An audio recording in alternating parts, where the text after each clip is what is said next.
Basically के भएको भने सुरुमा अब के अरे क्यालकुलस त हामी क्यालकुलस भनेको एउटा पावरफुल म्याथमेटिकल टुल, त्यो पहिलेदेखि थियो क्यालकुलस हामीसँग। अनि क्यालकुलसको हेल्पबाट डिफ्रेन्ट म्याथमेटिसियनहरूले, डिफ्रेन्ट इन्जिनियर साइन्टिस्टहरूले अननोन भेरिएबल क्यालकुलेट गर्ने, जसरी स्ट्याटिक प्रब्लम छ भने अननोन भेरिएबल भनेको हाम्रो जुन इन्डिपेन्डेन्ट भेरिएबल भन्छौँ जब हामीले स्ट्याटिक स्ट्रक्चरल प्रब्लमहरूमा डिफ्लेक्सन डिस्प्लेसमेन्टहरूलाई हामीले मानेको हुन्छौँ। फ्लुइडमा भेलोसिटी होला, थर्मल गर्दा टेम्परेचर होला, होइन, डिफ्रेन्ट डोमेन्सहरूमा डिफ्रेन्ट इन्डिपेन्डेन्ट भेरिएबल हुन्छ। त्यो डिटरमाइन गर्नलाई के गरियो त डिफरेन्सियल इक्वेसन्सहरूको हेल्पबाट सल्भ गरियो। अब डिफरेन्सियल इक्वेसन्स किनभने कुनै पनि फिजिकल फेनोमेननलाई त्यसलाई म्याथमेटिकल ल्याङ्ग्वेजमा एक्सप्रेस गर्न, कुनै फिजिकल फेनोमेननको म्याथमेटिकल एक्सप्रेसन भनेको सबभन्दा राम्रो हामी इक्वेसन्सको हेल्पले गर्छौँ। कति लिनियर इक्वेसन्सले पनि गरिन्छ, तर लिनियर इक्वेसनले धेरै कम्प्लेक्स प्रोसेसहरूलाई एक्सप्रेस गर्न सक्दैन। जसरी अब हिट फ्लोको छ, 1 डाइमेन्सनल 2 डाइमेन्सनल हिट फ्लोको छ, अनि हिट कन्डक्सन कन्भेक्सनको छ, अथवा फ्लुइड फ्लोको भन्न सक्छौँ हामीले, अथवा डिफ्लेक्सन इन बिम्सको जुन फेनोमेनन छ त्यसलाई म्याथमेटिकल ल्याङ्ग्वेजमा हामीले एक्सप्रेस गर्नु पऱ्यो भने त्यसको लागि हामी के युज गर्छौँ त डिफरेन्सियल इक्वेसन्स युज गर्छौँ।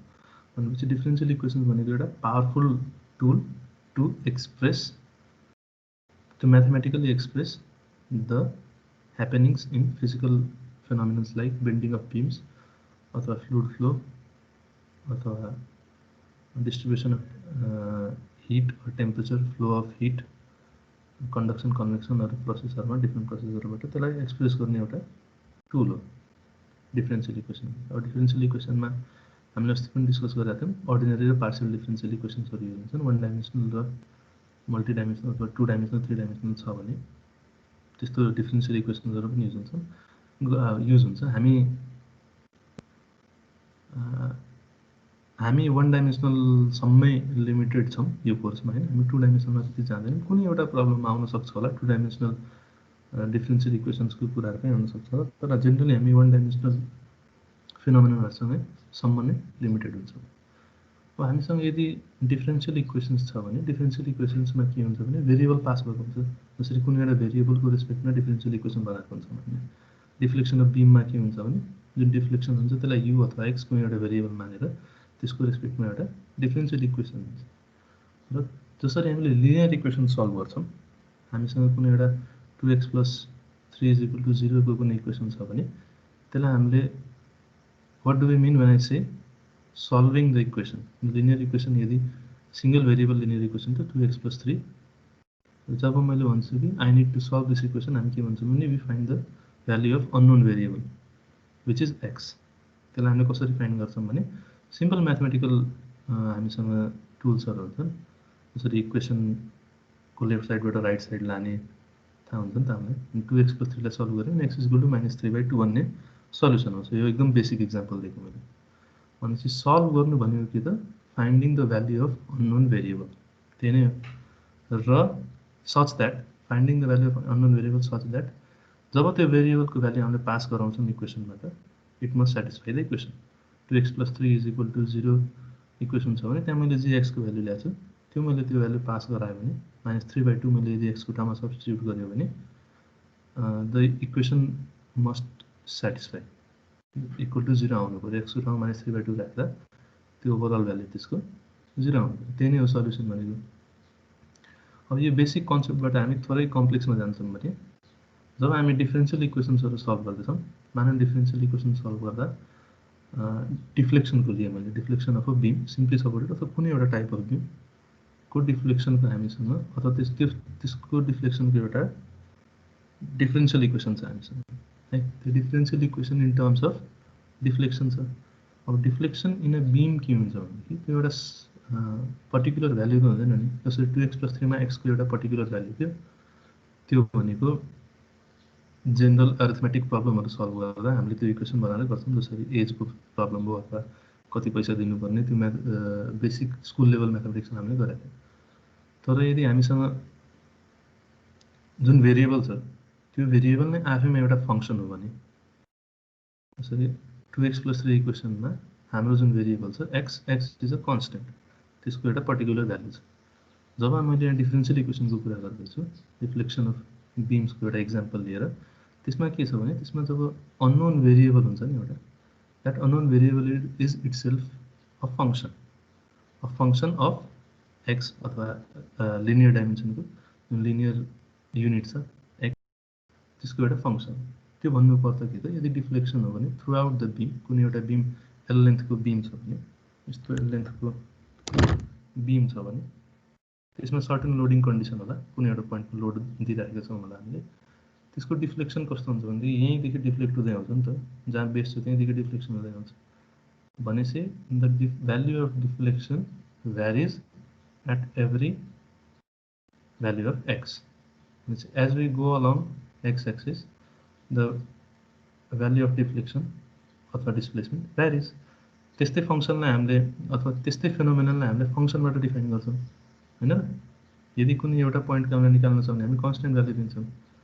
यदि डिफरेन्ट पोइन्टमा भ्याल्यु भ्यारी गर्दैछ भने त्यस्तैलाई हामीले फङ्सन भन्छौँ।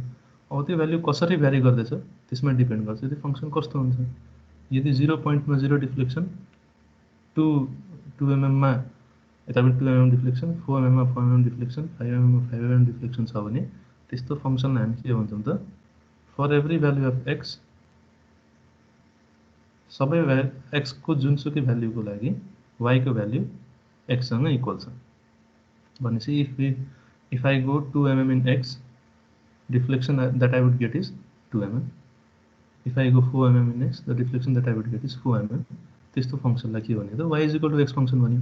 त्यहीबाट जेनेरेसन भएको नि फङ्सनको लिनियर फङ्सन भनिन्छ त्यसले। तर सधैँ त्यस्तो त हुँदैन हैन। अब कस्तो हुन्छ भन्दाखेरि हामीसँग डिफरेन्ट फङ्सनहरूको बुफे छ हैन। कसरी भ्यारी गर्दैछ हाम्रो भ्याल्यु त्यो अनुसार हामीले एउटा फङ्सन आफ्नो जेनेरेट पनि गर्न सक्छौँ। जसरी हामीलाई यदि मल्टिपल एक्सको भ्याल्युमा डिफ्लेक्सन्सको भ्याल्यु यदि थाहा छ भने 1 mm मा यदि डिफ्लेक्सन, 5 mm मा यदि डिफ्लेक्सन, 10 मा यदि, 5 मा, 15 मा यदि, 20 मा यदि, यदि डिफरेन्ट पोइन्ट्समा हामीलाई डिफ्लेक्सनको भ्याल्यु थाहा छ भने हामी एउटा आफ्नो फङ्सन जेनेरेट पनि गर्न सक्छौँ हैन। त्यो कर्वलाई फिट गरेर त्यो प्रोसेस पनि हामीलाई थाहा छ भनेपछि यो फङ्सन भनेको सिम्पली एउटा यस्तो टुल हो जसले गर्दा हामी के गर्न सक्छौँ त, आफ्नो अननोन भेरिएबलको चेन्जेसलाई एक्सप्रेस गर्न सक्छौँ।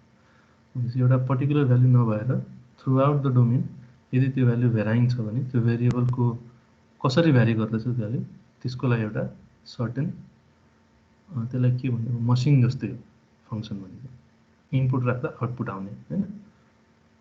भनेपछि त्यो फङ्सन हामीसँग छ, त्यो ओभरअल फङ्सनको रेस्पेक्टमा एउटा डिफरेन्सियल इक्वेसन लेखिएको छ। हामीले फाइनाइट एलिमेन्ट मेथडको सल्युसन गर्दाखेरि अस्ति पनि एउटा इक्जाम्पल गरेका थियौँ। त्यसमा एउटा के गर्यौँ भने हामीले एउटा डिफरेन्सियल इक्वेसन कन्सिडर गरेका छौँ जसको अननोन भेरिएबल अथवा अननोन भनेको एउटा फङ्सन इन इटसेल्फ हो। भनेपछि त्यो ओभरअल फङ्सनलाई हामीले के भन्यौँ त, फङ्सनल भन्न मिल्यो। मैले अस्ति भनेको थिएँ a functional can be loosely said as होइन, एक्ज्याक्ट डेफिनेसन त भन्नु भएन। लेम्यान ल्याङ्ग्वेजमा कसैलाई भनियो भने functional is a function of functions. भनेपछि यस्तो फङ्सन जसको आर्ग्युमेन्ट नै एउटा अर्को फङ्सन हो, जसमा हामीले अर्को फङ्सन नै पास गरेका छौँ, त्यस्तोलाई फङ्सनल भनियो। अब हामी यहाँ के गर्दैछौँ भने अननोन फङ्सनको अथवा अननोन फङ्सन डिटरमाइन गर्न खोज्दैछौँ फाइनाइट एलिमेन्ट मेथडको यो कन्टिन्युम प्रब्लममा। जसरी डिफ्लेक्सनको छ भने त्यो डिफ्लेक्सनको जुन मैले अघि फङ्सनको कुरा गरेँ त्यो फङ्सन के हो त, यदि हामीलाई डिफरेन्सियल इक्वेसन नोन छ भने र त्यसको सर्टेन बाउन्ड्री कन्डिसन्सहरू नोन छन् भने त्यो अननोन भेरिएबल अथवा त्यो अननोन फङ्सन कति हो त त्यो हामीले पत्ता लगाउँदैछौँ। त्यो पत्ता लगाउने हामीसँग कुन अप्रोच थियो त, different approaches, we have different approaches to solve a differential equation. र एक्ज्याक्ट सल्युसन निकाल्ने पनि हामीले म्याथमेटिक्समा पढाएको छौँ। To determine the exact solution of differential equations हामीसँग डिफरेन्ट मेथड्सहरू छन्।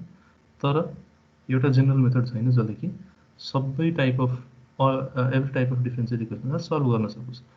त्यसैले we are rather more interested in approximation of a solution. किनभने त्यसमा के हामीसँग बेनिफिट हुन्छ भने we can apply a single method to every problem. भनेपछि एउटा जेनरलाइज सल्युसन निकाल्न सक्छौँ। तर त्यहाँ हामीले के गर्नुपर्छ भने we have to trade off for our result. भनेपछि हामीले के गर्नु पऱ्यो, थोरै कम्प्रोमाइज गर्नु पऱ्यो रिजल्टमा। एक्ज्याक्ट सल्युसन हामीले पाउँदैनौँ हामीले के पाउँछौँ भने एप्रोक्सिमेसन सल्युसन भनेपछि यदि त्यो एक्ज्याक्ट सल्युसन नपाउनुको अर्थ के त, जसरी मैले अघि 2x + 3 को इक्जाम्पल दिँदा x = -3/2 पास गर्दा एक्ज्याक्टली 0 आउँथ्यो भनेपछि अब मैले के गर्छु भने मलाई एक्ज्याक्ट सल्युसन चाहिँदैन, मैले के गरेँ त एउटा एप्रोक्सिमेसन मेथड निकालेँ जसमा कि x = -3/2 नआउला, के अर्कै भ्यालु आउला, क्लोजर टु इट, ठ्याक्कै एक्ज्याक्टली 3/2 नआउला, के अर्को भ्यालु आउन सक्छ होला। अथवा त्यस्तो केसमा के हुन्छ भने त्यो भ्यालु पास गरायो भने एक्ज्याक्टली 0 आउँदैन तर क्लोज टु 0 आउँछ भनेपछि त्यहाँ हामीले त्यहाँ एरर निकाल्न सक्छौँ हैन। मैले 3/2 राख्दा 0 आउँथ्यो, अब मैले 5/3 यदि मेरो एप्रोक्सिमेट भ्यालु हो भने, एप्रोक्सिमेट सल्युसन मैले प्रपोज गरेको एप्रोक्सिमेट सल्युसन हो भने त्यो पास गराउँदा 0 त पाउँदिनँ, मैले एउटा सर्टेन भ्यालु पाउँछु। त्यो भ्यालु पाएपछि मैले त्यो दुईटाको डिफरेन्स लिएँ भने त एरर त निकाल्न सक्छु नि मैले।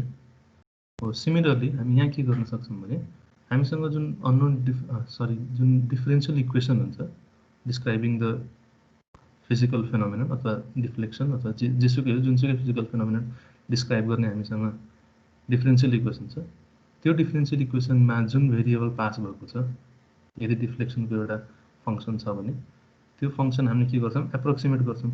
जसरी अघि 3/2 को ठाउँमा मैले एप्रोक्सिमेट गरेर 5/3 ल्याएँ, त्यस्तै के गर्छौँ भने वी एप्रोक्सिमेट अ फङ्सन, चाहिँ हामी एउटा प्रपोज गर्छौँ सल्युसन। हामीलाई थाहा छैन सल्युसन कति हो, तर हामी के गर्छौँ त एउटा सल्युसन प्रपोज गर्छौँ। कुन फर्ममा गर्छौँ त एउटा इक्वेसनको फर्ममा गर्छौँ, किनभने त्यहाँ एउटा फङ्सन नै आएको हुन्छ, फङ्सन विथ रेस्पेक्ट टु एक्समा डिपेन्ड हुने फङ्सन आएको हुन्छ, किनभने 1 डाइमेन्सनल प्रब्लमसँग डिल गर्दैछौँ भने एक्समा डिपेन्डेन्ट हुने फङ्सन आएको हुन्छ। हामी पनि के गर्छौँ भने एक्समा डिपेन्डेन्ट हुने फङ्सन ल्याउँछौँ, तर ऱ्यान्डम फङ्सन राखिँदैन कि त्यो सल्युसन जुन हामीले एप्रोक्सिमेट सल्युसन दिँदैछौँ त्यो सल्युसन प्रपोज गर्ने हामीसँग सर्टन बेसिसहरू छन् हैन, खुट्टा टेक्ने ठाउँहरू छ। हामीले यस्तै हजपारामा एउटा सल्युसन दिइरहेको छैन। अब त्यो हामीसँग बेस के छ त, यस्तो सल्युसन हुनुपर्छ है भन्ने कि एउटा बेस के छ त बाउन्ड्री कन्डिसन्स छ। किनभने बाउन्ड्री कन्डिसन्स हुनुहुन्छ हामीलाई हाम्रो ओभरअल सिस्टमको जुन बाउन्ड्री कन्डिसन छ, हामीले जुन सल्युसन प्रपोज गरेका छौँ त्यो सल्युसनले पनि बाउन्ड्री कन्डिसनलाई सेटिस्फाई गर्नुपर्छ इन सम वे। हाम्रो जुन बाउन्ड्री कन्डिसन यदि त्यो भेरिएबलको भ्याल्यु x = 0 मा यति छ, x = l मा यति छ, त्यसको डिफरेन्सियलको भ्याल्यु x = l हुँदा यति छ भनेर अलरेडी गिभन छ भने our proposed approximate solution must satisfy those boundary conditions. अब त्यो बाउन्ड्री कन्डिसनमा पनि होमोजेनस र हेट्रोजेनस बाउन्ड्री कन्डिसन हुन्छ भन्ने हामीले कुरा गरेका थियौँ। अब होमोजेनस हेट्रोजेनस भन्दैछु मैले, होमोजेनस र non homogeneous. Homogeneous boundary condition के हो त, यदि बाउन्ड्री कन्डिसनको भ्याल्यु मैले लेमन ल्याङ्ग्वेजमै भन्दैछु, सजिलो लेमन भन्दा पनि सजिलो ल्याङ्ग्वेजमा हामीले बाउन्ड्री कन्डिसन दिँदा value of variable at point A अथवा बी = समथिङ हुन्छ नि, त्यो राइट साइडमा भएको टर्म यदि 0 छ भने त्यो भन्नुपर्छ इफ डिफ्लेक्सन एट पोइन्ट ए = 0 छ भने त्यस्तोलाई हामी होमोजेनस बाउन्ड्री कन्डिसन भन्छौँ। र अर्को टाइप अफ बाउन्ड्री कन्डिसन के हुन्छ भने if deflection at point A or B or कुनै एउटा एक्सट्रिम पोइन्टमा = सम भ्याल्यु 5, 4, 3 जेसुकै भए पनि त्यो छ भने त्यस्तोलाई के भन्यो त नन होमोजेनस बाउन्ड्री कन्डिसन। अब त्यो होमोजेनस र नन होमोजेनस दुईटै बाउन्ड्री कन्डिसन एकोमोडेट गर्ने गरी एउटा एप्रोक्सिमेट सल्युसन हामीले प्रपोज गर्नु पऱ्यो। अब हामीसँग केही बेसिस त भयो नि, हामीले हो यस्तो यस्तो गर्नुपर्छ, यो बाउन्ड्री कन्डिसनले सेटिस्फाई हुनुपर्छ भनेपछि त्यस्तो एप्रोक्सिमेसन गरियो भने हामी समवेयर नियर द एक्चुअल अथवा एक्चुअल रिजल्ट हुन्छ, जुन एक्चुअल सल्युसन छ त्यो somewhere near the actual solution हुन्छ। र त्यसपछि पनि हामीसँग अरू पनि मेथड्सहरू छन् डिफाइन गर्नलाई, त्यो अहिले हामी फर्दर डिस्कस गरौँला। अस्ति हामीले के गरेका थियौँ भने मैले अस्तिसम्मको कुरा भन्छु, अस्ति हामीले के गर्थ्यौँ एउटा सर्टेन डिफरेन्शियल इक्वेसन दिन्थ्यौँ, त्यसमा वाइ डु वी निड म त्यो कुरा भन्नु भेरिएसनल मेथड्स पढेन हामीले हैन। भेरिएसनल मेथड भनेको one of the method to solve continuum problems or differential equation भन्ने भेरिएसनल मेथड हो। भेरिएसनल मेथडमा डिफ्रेन्ट मेथड्सहरू छन् हैन, भेरिएसनल अप्रोच भनौँ त्यसलाई। भेरिएसनल अप्रोचभित्र डिफ्रेन्ट म्याथमेटिसियन अथवा डिफ्रेन्ट साइन्टिस्ट इन्जिनियर्सहरूले दिएको डिफ्रेन्ट अप्रोचेसहरू छन्। त्यो केमा फरक पर्छ भने त्यो अहिले मैले भन्छु केमा डिपेन्डेन्ट गर्छ, केमा डिपेन्ड कुन प्यारामिटरहरू भ्यारी गर्छौँ डिफ्रेन्ट मेथडहरूमा, त्यो मैले अहिले बनाउला। त्यसभित्र रिच मेथड आउँछ र बेसिकली दुईवटा मेथड पर्छ हामीले, rich method RITZ rich method र मेथड अफ वेटेड रेजिड्यू अथवा वेटेड इन्टिग्रल। यो दुईवटाको पनि मैले थोरै कुरा गरेको थिएँ। अब हामीलाई किन चाहिएको त त्यो मेथड सल्युसन गर्नलाई? हामीले डाइरेक्टली एउटा फङ्सन लिएर त्यसलाई त्यहाँबाट त्यो डिफ्रेन्सियल इक्वेसनलाई पास गरेर अनि त्यहाँ एरर निकाल्नु किन निकाल्न सक्दैनौँ भन्ने कुरा हेर्दै थियौँ हामीले। Why do we need variational approach अथवा why do we need weighted integral solutions भनेर अस्ति हेर्दै थियौँ। त्यसको आदिसम्म गरेका थियौँ हामीले।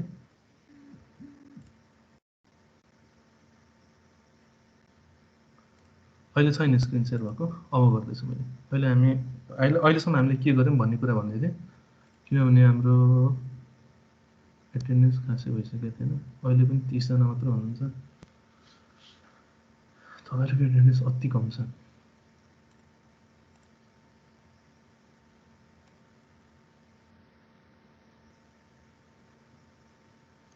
के कन्फ्युजिङ लाग्छ भने बिचमै सोध्नु है। हामीले अस्ति के गरेका थियौँ भने, म यसमा अलिक बढी टाइम लिएर पढाइरहेको छु तपाईँहरूलाई। यो अलिक गाह्रो छ पहिलाभन्दा, त्यसैले एक त मैले आफै डिटेलमा पढाइरहेको छु, तैपनि केही बुझ्नु भएको छैन भने ढुक्क भएर सोद्धा हुन्छ। अहिलेसम्म हामीले के गर्यौँ भने एउटा इक्जाम्पल गऱ्यौँ। त्यो इक्जाम्पलमा के दिएको छ भने, मेरो स्क्रिन सेयर त भएको छ, स्क्रिन सेयर पनि अझ रेकर्ड गर्नु ठिक छ। We have a differential equation in this form subjected to boundary conditions. दुईटा बाउन्ड्री कन्डिसन गिभन छ। अब यहाँ अहिले यो भेरिएबल टर्ममा छ, भेरिएबलहरूको टर्ममा छ AX, CX र FX भनेको नोन फङ्सन्स भए, U नट Q नट भनेको known value, U not Q naught भनेको कन्स्टेन्ट भ्याल्यु हो, त्यसको भ्याल्यु गिभन छ। यहाँ तल मैले कति लेखेको छु, यहाँ L U not Q nought AX, CX, FX यो सबै गिभन छ भनेपछि यो सबै सब्स्टिट्युट गरिसके पछाडि हाम्रो differential equation reduces to this minus d over dx x dy by dx plus u is equal to 0 and our boundary conditions would be u at 0 is equal to 1, x du over dx at x is equal to 1 is 0। यति हुन्छ हाम्रो differential equation. भनेपछि हाम्रो given problem भनेको यो हो। यहाँ हामीले के गर्नुपर्ने छ भने, we need to determine u where u is itself a function. भनेपछि यो के हो त, यो भनेको एउटा फङ्सनल हो।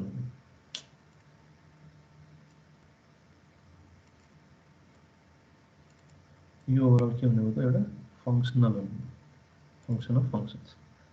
It depends upon x and you. यसलाई हामी कसरी लेख्न सक्छौँ भने, आई यदि लेख्यौँ भने it is dependent upon x u and u dash.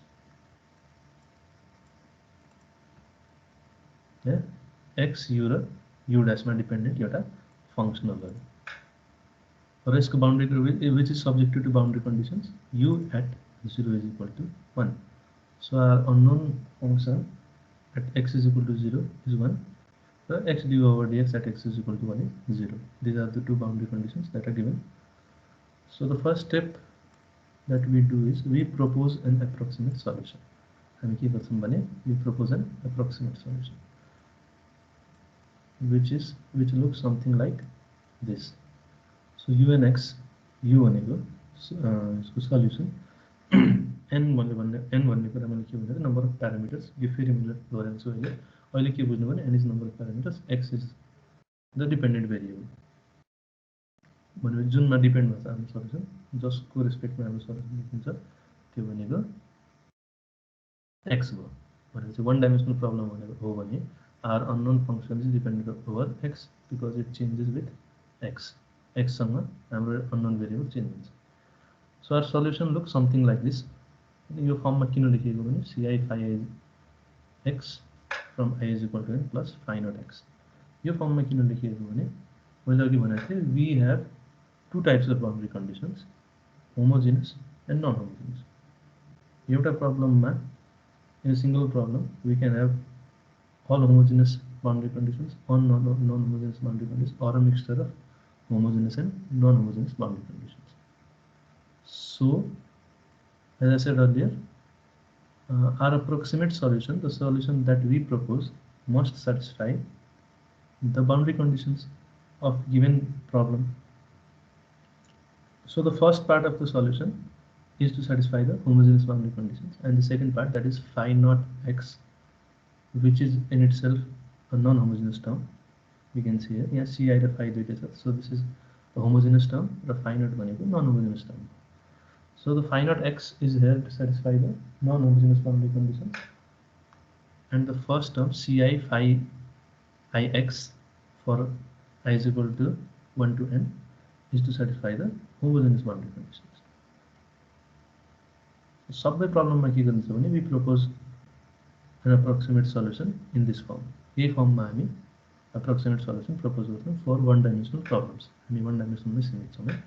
Two dimensional solving it is dependent upon x and y, two variables, र यो पनि चेन्ज हुन्छ, त्यो हामी पछि कुरा गर्छौं. So यो प्रब्लममा पनि हामी के गर्छौं भने like every other problem, we propose an approximate solution, something like this. We two parameter solution भनेको क्वेशनले नै दिएको हुन्छ. Number of parameters that we need to use, यो क्वेशनमै प्रोवाइडेड हुन्छ. यसमा के छ भने जति बढी प्यारामिटर हामी लिन्छौं त्यति फाइन हाम्रो सल्युसन छ, त्यति we are closer to exact solution. But बढी प्यारामिटर सल्युसन लियो भने के हुन्छ भने computation becomes more and more complex. अब लेस नम्बर अफ प्यारामिटर, जस्तै एउटा मात्र प्यारामिटर लिए phi 1 मात्र लिएर गर्यो भने त्यहाँ के आउँछ त, it goes far from the exact solution. So यहाँ के भयो त, एरर बढ्यो. सो हामीलाई के गर्नुपर्ने छ भने कम्प्युटेसन पनि लो राख्नुपर्ने छ र हाम्रो एरर पनि लो राख्नुपर्ने छ. भनेपछि हामी के गर्छौं, समवेयर इन बिट्विन 2 अथवा 3 प्यारामिटर सल्युसनहरु लिएर सल्भ गर्दा सजिलो हुन्छ. किनभने यहाँ अननोन्स भनेको बढ्दै जान्छन्, जतिवटा प्यारामिटर त्यतिवटा अननोन बढ्दै जान्छ. C1 C2 C3 C4 basically हामी क्याल्कुलेट गर्ने भनेको यी कोएफिसिएन्ट्सहरु. कोएफिसिएन्ट क्याल्कुलेट भएपछि हाम्रो सल्युसन आउँछ.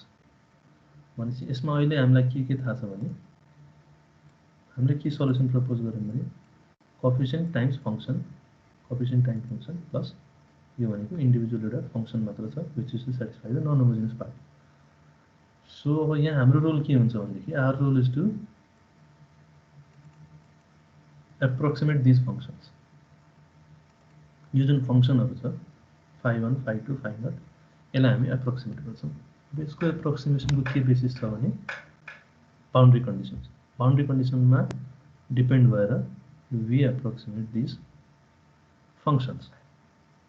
भनेपछि अब बाउन्ड्री कन्डिसन पहिला हेर्नु पर्यो हामीसँग कस्तो कस्तो बाउन्ड्री कन्डिसन छ. So these are the two boundary conditions. मैले बाउन्ड्री कन्डिसन छुट्याउने के तरिका भन्दाखेरि इज इक्वल टु को राइट साइड हेर्ने. You see at the right side of the equal to, if there is 0 then that boundary condition is homogeneous. If it's non-zero then the boundary condition is homogeneous. भनेपछि यो कुन बनेको त, u at 0 is equal to 1 is a non-homogeneous boundary condition, whereas x d over dx at x is equal to 1 is equal to 0 is a homogeneous boundary condition.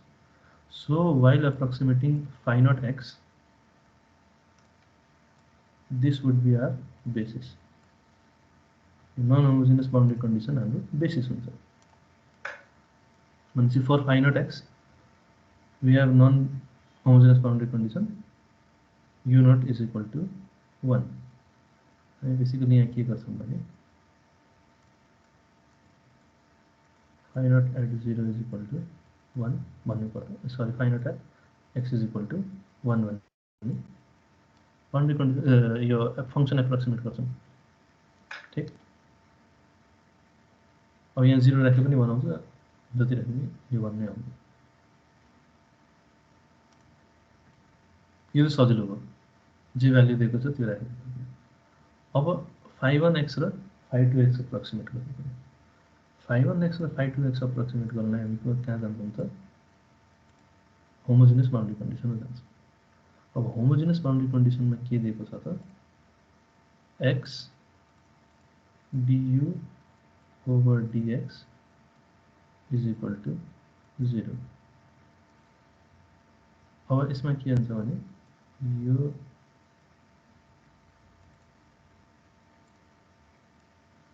यो यदि 0 छ भने यो ओभरअल 0 हुन्छ भनेपछि हामीले यदि u को ठाउँमा अब फाइ राख्न सक्यौं भने हामीलाई गर्नुपर्ने के छ भने d phi over dx is equal to 0 d phi over dx is equal to 0 यो कन्डिसन सेटिस्फाई गर्ने गरी हामीलाई बाउन्ड्री कन्डिसन लेख्नु पर्यो for x is equal to 1 है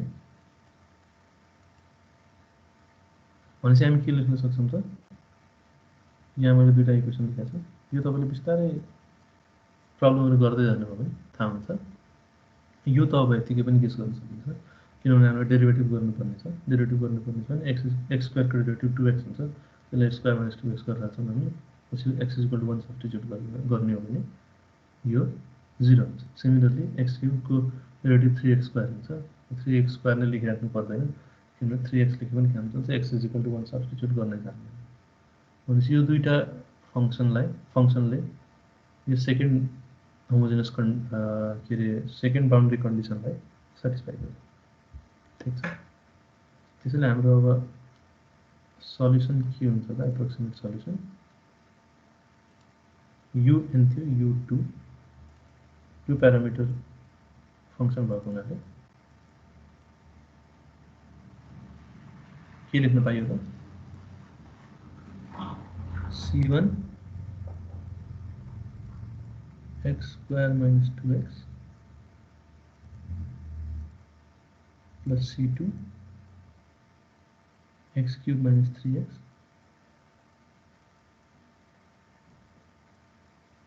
plus 1 यो हामीले प्रपोज गरेको सल्युसन अब यहाँ हामीलाई c1 र c2 मात्र थाहा भयो भने हामीले के लेख्न सक्छौं त हाम्रो आन्सर ठीक छ है भनेर भन्न सक्छौं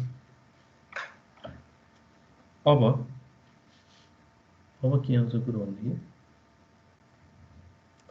हाम्रो डिफरेन्शियल इक्वेसन भनेको यो minus du over dx minus x du square u by dx square plus u अब हामीले के गर्न सक्छौं भने यसको एक्ज्याक्ट सल्युसन पत्ता लगाउनलाई हैन एक्ज्याक्ट सल्युसन चाहिने भयो हामीले मानौँ है एक्ज्याक्ट सल्युसन निकाल्न पर्छ हामी मैले के भन्दै छु भने हामीलाई एप्रोक्सिमेसन अथवा वेटेड इन्टिग्रल किन चाहियो भन्ने कुरा देखाएको छ भनेपछि एक्ज्याक्ट सल्युसन निकाल्दा के प्रब्लम आउँछ भन्ने कुरा पहिला हेर्नु पर्यो भनेपछि हामीसँग भएको डिफरेन्शियल इक्वेसन के छ त यो छ अब यसमा हामी के गर्छौं भने हामीले यो सल्युसन पास गराउन सक्छौं हैन यो सल्युसन यदि पास गराएर 0 आयो भने त हाम्रो सल्युसन एक्ज्याक्ट हुन्छ भनेपछि we pass this approximate solution to our functional and we determine the value of c1 c2 such that the u2x satisfies this equation भनेपछि यदि यो u2x पास गराएर 0 आउने हो भने जुन c1 c2 हामीले डिटरमाइन गर्छौं त्यही नै हाम्रो चाहिएको सल्युसन हो भनेपछि अब के गर्नु पर्यो त हामीले d u2x u2 मात्र लेख्नु मैले x लेख्दिन over dx minus x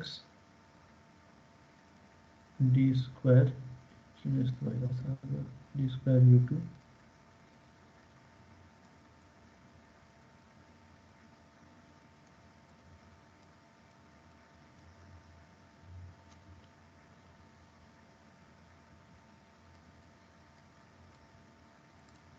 is equal to 0 लेख्न सकिन्छ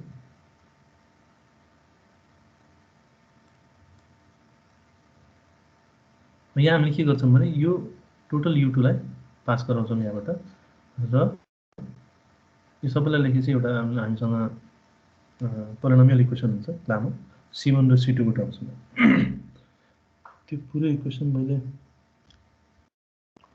तपाईले सल्भ गर्नु होला पछि मैले लेखिदिएको छु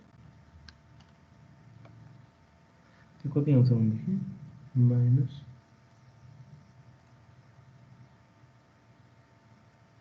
minus 2c1 x minus 1 minus 3c2 x square minus 1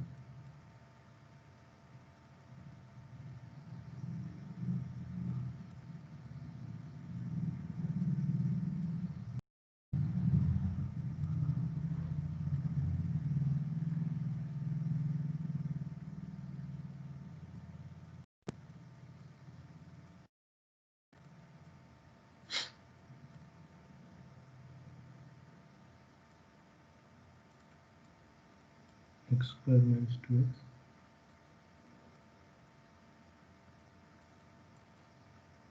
plus c2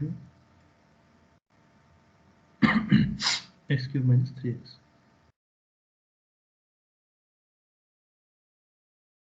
is equal to 0. यो आउँछ त्यो सल्भ गर्नु। अब इज इक्वल टू 0 छ भने हामीले के गर्न सक्छौँ त x को x स्क्वायर को x क्यूब को तीनवटा हामीसँग तीनवटा डिफ्रेन्ट अर्डरको भेरिएबलहरू छ x स्क्वायर र x क्यूब। यदि इज इक्वल टू 0 छ भने यसलाई हामी कसरी लेख्न सक्छौँ भने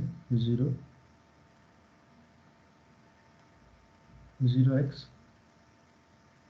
plus 0 times x square plus 0 times x cube भन्नुपर्दा x स्क्वायर x क्यूब को कोएफिसिएन्टहरू मस्ट इक्वल टू 0 यदि इज इक्वल टू 0 छ भने त्यसले हामी के गर्छौँ त x को x स्क्वायर को x क्यूब को त्यो के अरे कोएफिसिएन्टहरू त्यसलाई हामीले के गरिदिन्छौँ त 0 सँग इक्वेट गरिदिन्छौँ। त्यो कति आउँछ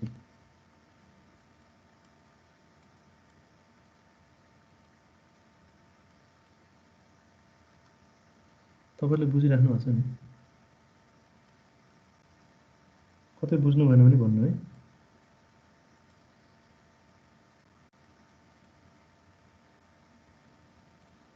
यो तपाईले सल्भ गर्नु होला, यति नै हुन्छ।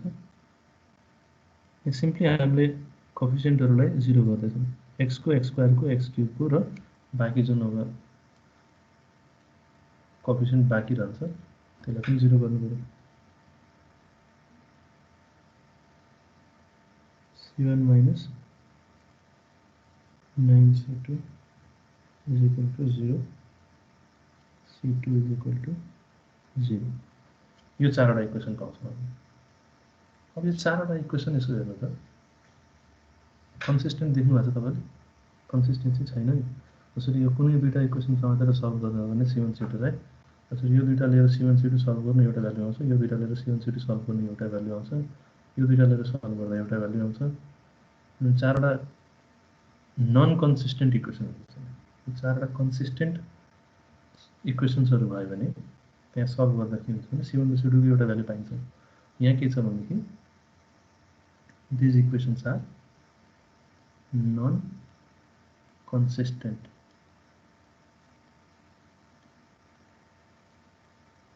त्यो भन्नुको अर्थ मैले अघि भने जस्तै यो दुईटा सल्भ गर्दा एउटा भ्यालु आयो, यो दुईटा सल्भ गर्दा अर्को भ्यालु आउँछ, यो दुईटा सल्भ गर्दा अर्को भ्यालु आउँछ, यो र यो सल्भ गर्दा अर्को भ्यालु आउँछ। त्यसलाई नन कन्सिस्टेन्ट भनिन्छ। अनि यसमा के गरिन्छ भने we cannot determine one value for c1 and c2। भनेपछि यो एप्रोच के हो त गलत एप्रोच हो। त्यसले यो एक्ज्याक्ट सल्युसन वाला एप्रोच यहाँ लिन सकिएन। त्यसैले हामी के गर्छौं त अप्रोक्सिमेसनको अप्रोच लिन्छौं। त्यसैले वेटेड इंटीग्रल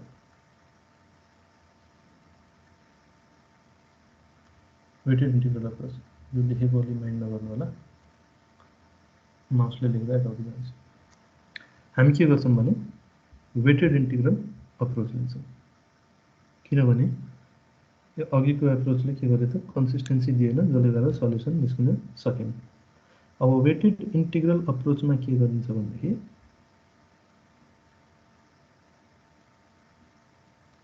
इंटीग्रल दियो, एउटा वेट फंक्सन राखिन्छ,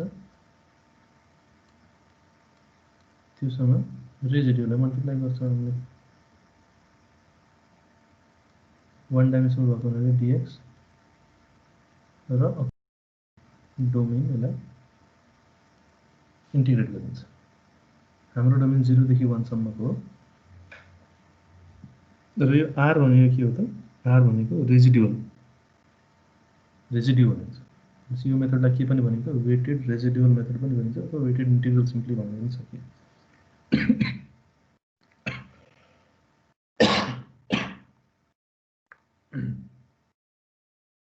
अब रेजिड्यू भनेको के त? एरर। एकछिन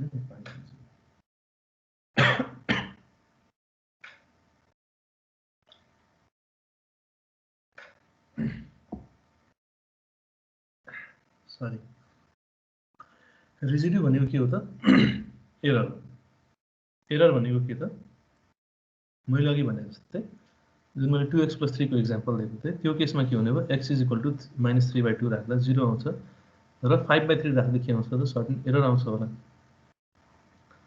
भनेपछि 0 यो जुन हाम्रो डिफरेन्शियल इक्वेसन छ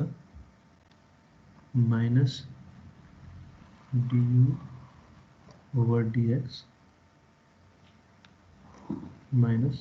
- x d2u/dx2 यो कुरा मैले किन यति बिस्तारै तपाईँहरूलाई भन्दैछु भने यहाँ तपाईँको कन्सेप्ट क्लियर भयो भने अगाडि प्रब्लम आउँदैन है हामी के कुरा गर्दैछौँ रेजिड्युअलको अथवा एररको residue or which is also called error त्यसको फ्यान्सी टर्म हामीले रेजिड्यू राखेको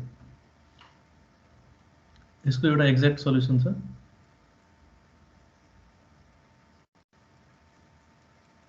एक्ज्याक्ट सल्युसन के त u अर्को के छ अप्रोक्सिमेट सल्युसन छ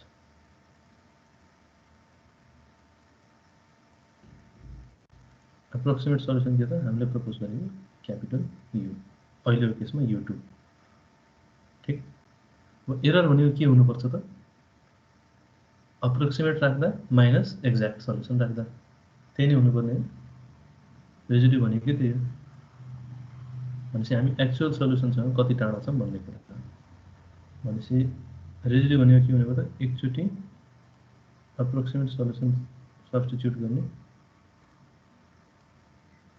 which means minus du/dx minus x d लेख्दैछु म एप्रोक्सिमेट सल्युसन मैले यहाँबाट पास गराउँदैछु dx² प्लस क्यापिटल U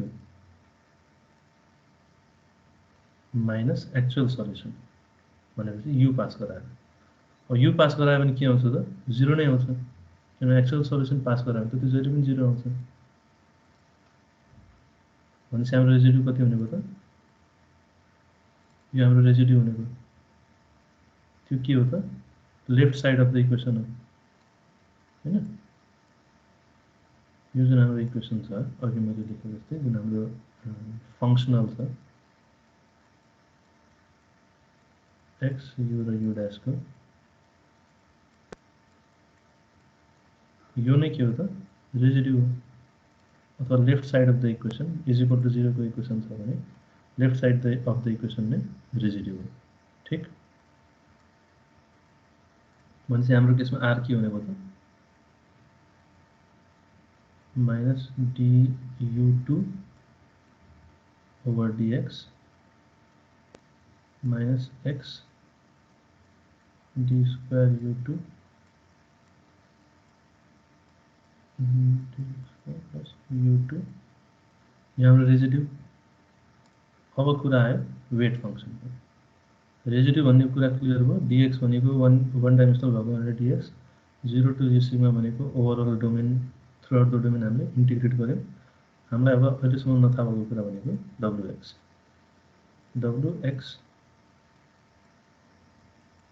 भनेको के त it is a weight function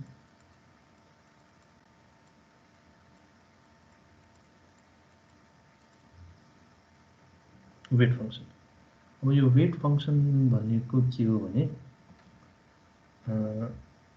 basically यो डिफरेन्ट कोएफिसिएन्टहरु सल्भ गर्नलाई जसरी हामीसँग C1 C2 छ भने हामीले के गर्छौं भने त्यो दुईटा सल्भ गर्नलाई दुईटा डिफरेन्ट इक्वेसन चाहिन्छ नि त हामीलाई त्यसैले हामीले के गर्छौं भने रेजिड्युलाई वेटेज दिन्छौं डिफरेन्ट वेटेज दिएर हैन त्यो वेटेजले गर्दा के हुन्छ भने डिफरेन्ट टाइप्स अफ इक्वेसन्स पाउँछौं हामी जसले गर्दा हामी कोएफिसिएन्टहरुलाई सल्भ गर्न सक्छौं अब यो वेट फंक्सन भनेको लिनियरली इन्डिपेन्डेन्ट हुनुपर्छ किनभने हामीलाई डिफरेन्ट टाइप्स अफ इक्वेसन चाहिएको लिनियरली इन्डिपेन्डेन्ट भनेको एउटा वेट फंक्सन x लियो अर्को 2x लियो भने त्यो काम छैन यो लिनियरली डिपेन्डेन्ट फंक्सनहरु हो भनेपछि यो एक्स र 2x राख्दा दुइटै राख्दा एउटै नै आउँछ कि एक्सप्रेसन। त्यसैले W must be linearly independent equation. र यो W को बारेमा हामी अगाडि अझ वेट फङ्सनको बारेमा अझ अगाडि क्लियर हुन्छ। र यो भनेको बेसिकली हिट एन्ड ट्रायलबाटै आएको भनेपछि डिफ्रेन्ट अजम्सन्स गरेर अगाडि हामी वेटेड रेजिडुअलको जब डिटेल पढ्छौँ त्यो वेटेड रेजिडुअलभित्र 4-5वटा डिफ्रेन्ट मेथड्सहरू छन्। त्यो मेथड्सहरूमा के छ भने डिपेन्डिङ अपन वेट फङ्सन, कसैले वेट फङ्सनलाई फाइसँग इक्वल मानेछ, कसैले वेट फङ्सनलाई स्क्वायरसँग के स्क्वायरसँग इक्वल मानेछ होइन। त्यो 3-4वटा मेथड छ। ग्यालर्किन मेथड छ, पेट्रोव-गिलर्किन मेथड छ, कलोकेसन मेथड छ, मेथड अफ लिस्ट स्क्वायर भन्ने छ। यो मेथड अफ वेटेड रेजिडुअलमा पनि हामीसँग डिफ्रेन्ट मेथड्सहरू छन् सल्भ गर्ने। त्यो के बेसिसमा छ भने वेट फङ्सनकै बेसिसमा छ। अब डिफ्रेन्ट मान्छेहरूले डिफ्रेन्ट म्याथमेटिसियन्सहरूले के भन्यो भने वेट फङ्सनको डिफ्रेन्ट एजम्सन लिएर गयो। त्यो हिट एन्ड ट्रायल नै हो। वेट फङ्सनको कुन कसैको एजम्सन लिँदा के भयो त we are more closer to actual result होइन। त्यसैले गर्दा यो वेट फङ्सन भनेको बिस्तारै इभल्भ भएको कुरा। कसैलाई एक्ज्याक्टली थाहा छैन के हुनुपर्छ भनेर, तर एउटा मान्छेले सर्टन एजम्सन लियो weight function must be equal to R phi, जुन हामीले फाइ लिएको छौँ त्योसँग इक्वल हुनुपर्छ भनेर एजम्सन लियो। त्यो राखेर गर्दा एउटा सल्युसन आयो, त्यस एउटा मेथड बन्यो होइन। कसैले के भन्यो भने डिफ्रेन्ट एजम्सनहरू छन्, त्यो बिस्तारैमा छ भनेपछि डिफ्रेन्ट वेट फङ्सनको एजम्सनमाथि डिफ्रेन्ट मेथडहरू बनेको छ। त्यसैले वेट फङ्सन भनेको कसैलाई खास थाहा पनि छैन के हो, तर वेट फङ्सन चाहिन्छ किनभने हामीलाई डिफ्रेन्ट इक्वेसन्सहरू चाहियो र वेट फङ्सनको डिफ्रेन्ट अजम्सनहरू छ। त्यसको कुनै हार्ड एन्ड फास्ट रुल छैन। डिफ्रेन्ट अजम्सनहरूसँग डिफ्रेन्ट मेथडहरू बनेको छ र डिफ्रेन्ट मेथडहरूबाट डिफ्रेन्ट एरर भ्याल्युसँग हामी अथवा डिफ्रेन्ट प्रेसिजनले हामी एक्युरेसीले, प्रेसिजन नभने डिफ्रेन्ट एक्युरेसीले हामी एक्चुअल रिजल्टलाई प्रेडिक्ट गर्न सक्छौँ। त्यसैले वेट फङ्सनको बारेमा बुझिँदैन भने बिस्तारै त्यो मेथडहरू पढ्दा क्लियर हुन्छ। भनेपछि यहाँ भएको सबै कुराहरूसँग हामी फ्यामिलियर भयौँ, नबुझे पनि फ्यामिलियर त भयौँ। भनेपछि यो एक्सप्रेसन भनेको एकदम important expression weighted residual solve गर्नुलाई। र वेट फङ्सनमा एउटा के कुरा के याद राख्नुपर्छ भने the weight functions must be linearly independent, जहिले पनि लिनियरली इन्डिपेन्डेन्ट हुनुपर्छ। जतिवटा प्यारामिटर छ त्यतिवटा वेट फङ्सन हामीले लिएर गर्छौँ। 2 प्यारामिटर छ भने 2टा वेट फङ्सन लियो, 2टा वेट फङ्सनको लागि 2टा इक्वेसन हुन्छ। 2 प्यारामिटर इक्वेसनमा 2टा कोएफिसिएन्ट छ C1 र C2, त्यसको लागि 2टा वेट फङ्सन र 2टा वेट फङ्सन भएपछि 2टा इक्वेसन, 2टा इक्वेसन र 2टा अननोन लागि मजाले सल्भ गर्न सकिन्छ। अब यो केसमा के गर्छौँ भने हामी 2टा वेटेड वेट फङ्सन एजम्सन गर्छौँ। हामी के एजम्सन गर्छौँ भने W1x चाहिँ 1 मान्छौँ र W2x लाई के मान्छौँ भने x मान्छौँ। सिमिलरली 3 थियो भने x स्क्वायर x क्युब गरेर बढ्दै जान्थ्यौँ हामी। एकचोटि के गरिन्छ W को भ्याल्यु 1 लिएर गर्दा कति आउँछ हाम्रो यो वेटेड रेजिडुअल 0 देखि 1 हाम्रो डोमेन 1 हो। वेटेड रेजिडुअलको भ्याल्यु 1 छ। यहाँ हामीले वेट यो रेजिड्यु फङ्सन राखेर dx = 0 गऱ्यौँ भने C1 र C2 को टर्ममा एउटा इक्वेसन आउँछ, इन्टिग्रेसन गर्न तपाईहरुले जान्नुहुन्छ। सिमिलरली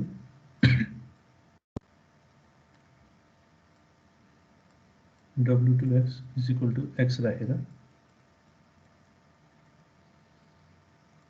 वेटेड इन्टिग्रल स्टेटमेन्ट लेख्दा x र यहाँ रेजिड्यु हुन्छ dx = 0। अब यो x र रेजिड्युको यहाँबाट माथिबाट इक्वेसन लिएर आउने, त्यसलाई यहाँ सब्स्टिट्युट गर्ने, त्यसपछि इन्टिग्रललाई सल्भ गर्ने हो भने C1 र C2 को टर्म्समा यहाँ पनि एउटा इक्वेसन हुन्छ। यहाँ पनि C1 र C2 को टर्म्समा एउटा इक्वेसन हुन्छ। यो दुईटालाई सल्भ गरियो भने के आउँछ त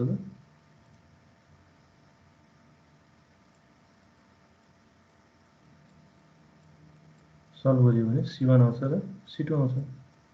दुईटा इक्वेसन दुईटा अननोन छ भने दुईटा अननोनको भ्यालु निकाल्न सकियो। भनेपछि हाम्रो केसमा सल्भ गर्ने हो भने C1 = 222/33 र C2 = -100/23। C1 र C2 आएपछि यो के गरियो त C1 र C2 लाई यहाँ सब्स्टिट्युट गरियो यहाँ C1 र C2 लाई सब्स्टिट्युट गर्नुभयो भने हाम्रो एप्रोक्सिमेसन फंक्सन कति आउँछ त C1 भनेको 222 over 33 x square minus 2x minus 100 over 23 x cube minus 3x plus 1 हामीले यत्रो मेहनत गरेर पत्ता लगाउन खोजेको रिजल्ट यही हो बुझिन्छ कुरो यो च्याप्टरमा हामी यही नै गर्छौं अब बिचको अप्रोचहरु डिफरेन्ट हुन सक्छ हैन डिफरेन्ट मेथड अनुसार बिचको अप्रोच डिफरेन्ट हुन सक्छ तर basically what we are planning to achieve is an approximate solution clear छ कुरो कसलाई के कन्फ्युजन यसमा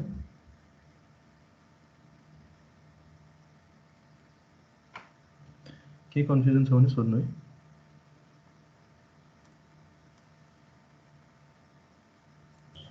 सर जुन अगाडिको मेथड गरेको थियौं यो भन्दा वेटेड रेजिडुअल भन्दा त्यसको मेथड एक्ज्याक्ट सल्युसन आएन भनेपछि मात्रै हामीले यो मेथड युज गर्ने हो कि हामीले डाइरेक्ट यही मेथड युज गर्ने हो यसबाट आउँदै हुँदैन के सल्युसन त्यसैले why do we need weighted integral भन्ने वेटेड इन्टिग्रल भन्दा पनि भेरिएसनल मेथड किन चाहिएको भन्ने ए हुन्छ सर हामी भेरिएसनल मेथड नै युज गर्छौं भेरिएसनलमा डिफरेन्ट मेथडहरु छन् त्यो हेर्छौं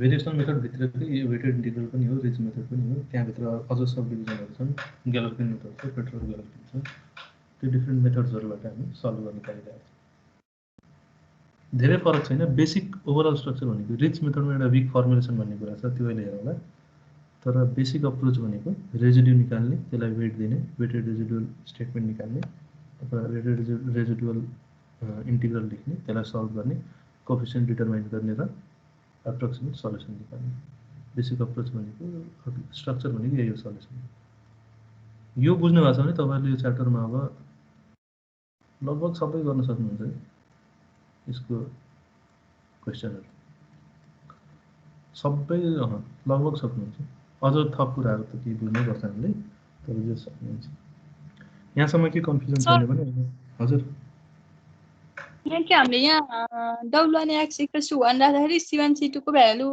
0 आयो तर 0 आएन भने चाहिँ के गर्ने c1 c2 0 आउँदैन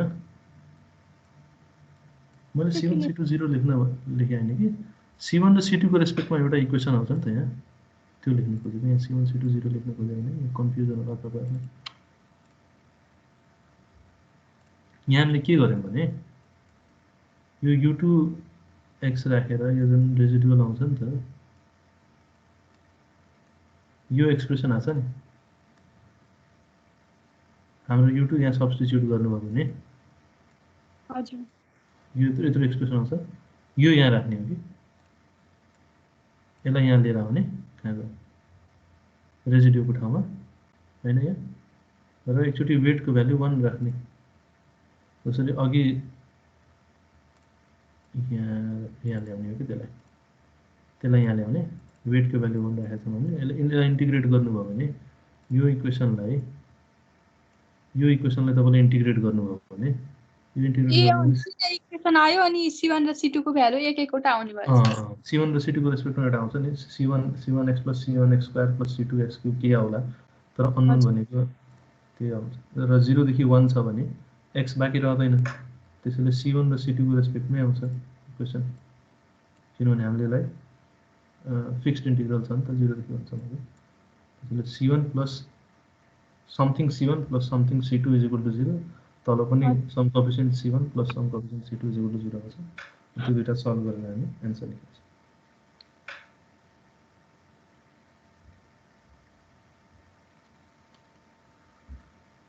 ठीक छ यसमा क्लियर भएको छैन भने अगाडि धेरै एक्जाम्पलहरु आउँछ त्यो एक्जाम्पलहरुबाट मजाले क्लियर हुन्छ अब हामी के गर्छौं भने थोरै थ्योरेटिकल ब्याकग्राउन्ड हेर्छौं यसमा हैन थोरै क्याल्कुलसको ब्याकग्राउन्डको कुराहरु हेर्छौं जसमा सबभन्दा पहिलो कुरा के हुन्छ भने त्यसलाई क्याल्कुलस अफ भेरिएसन भनिन्छ है क्यालकुलस अफ भेरिएसन, किनभने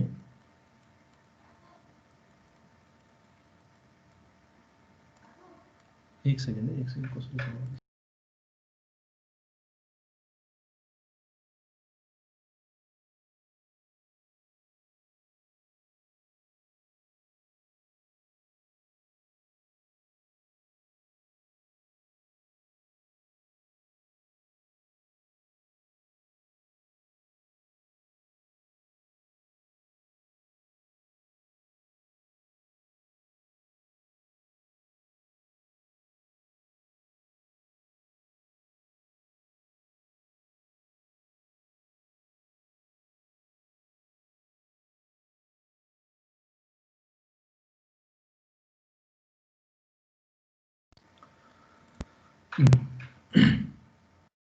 यो च्याप्टरमा हामी के गर्छौँ भने हामी क्यालकुलस अफ भेरिएसनसँग डिल गर्दैछौँ। क्यालकुलस अफ भेरिएसन भनेको के त, यसमा के हुन्छ भने भेरिएसनल अपरेटर्सहरू, जसरी भेरिएसन इन हाम्रो इन्डिपेन्डेन्ट भेरिएबलहरूसँग, जसरी हाम्रो इन्डिपेन्डेन्ट भेरिएबल युज छ त्यसमा आउने सानो भेरिएसन्सहरूसँग हामीले डिल गर्छौँ यो च्याप्टरमा। म धेरै डिटेलमा जान्न होइन म्याथमेटिक्सको, किनभने हामीलाई यहाँ म्याथमेटिक्स मेजर गर्न आएको होइनौँ, हामी क्यालकुलसको डिटेलमा जाँदैनौँ। हामीलाई यो सब्जेक्टलाई, यो च्याप्टरलाई चाहिने जति म्याथमेटिकल ब्याकग्राउन्ड बुझ्छौँ। भनेपछि हाम्रो जुन अननोन फङ्सनल छ, बेसिक अप्रोच मैले भनिदिइरहेको छु तपाईँहरूलाई यो च्याप्टरमा। यो जुन फङ्सनल हामीले हेरेका थियौँ नि, which is dependent upon x u and D by dx अथवा यु ड्यास, त्यसको के गरिन्छ भनेदेखि हामी त्यसलाई एक्सट्रिमाइज गर्न खोज्दैछौँ। एक्सट्रिमाइज गर्नु भनेको मिनिमम अथवा म्याक्सिमम निकाल्न खोजिरहेछौँ विथ हेल्प अफ भेरिएसनल अपरेटर्स। अब हाम्रो सलिड मेकानिक्सको प्रब्लममा अथवा स्ट्रक्चरको प्रब्लममा पनि हेर्छौँ मिनिमाइजेसन र म्याक्सिमाइजेसनको इम्पोर्टेन्स। किनभने जब हामीले मेकानिक्स अफ सलिडमा तपाईँहरूले मिनिमम पोटेन्सियल इनर्जीको प्रिन्सिपल पढ्नुभएको थियो होइन, त्यहाँ के गरेको थियो भने पोटेन्सियल इनर्जीलाई मिनिमाइज गरेर अनि सल्युसन निकालेको थियो। भनेपछि मिनिमाइजेसन र म्याक्सिमाइजेसनको, एक्सट्रिमाइजेसनको अलि इम्पोर्टेन्स बढी छ हाम्रो सलिड मेकानिक्स अथवा स्ट्रक्चरल सिम्पल मेकानिक्समा पनि। त्यसैले यसमा पनि हामी के गर्छौँ भने क्यालकुलस अफ भेरिएसनको युज गरेर, म क्यालकुलस अफ भेरिएसनको म एक्सपर्ट पनि होइन, म डिटेलमा पनि जाँदिनँ, तर हामीलाई चाहिने जति कुरा मैले तपाईँहरूलाई बताउँछु। तपाईँहरूलाई इन्ट्रेस्ट छ भने तपाईँले एउटा पढ्नु सक्नुहुन्छ। रेड्डीको बुकमा पनि डिटेलमै छ, नभए तपाईँले म्याथमेटिक्सको बुकहरूतिर पनि पाउनुहुन्छ यो कुरा। यसमा बेसिकली के बुझ्नुपर्छ भनेदेखि हामीसँग मानव एउटा फङ्सन छ, यु भन्ने एउटा फङ्सन छ हामीसँग। पढ्नु मेरो अझ जुम गरेर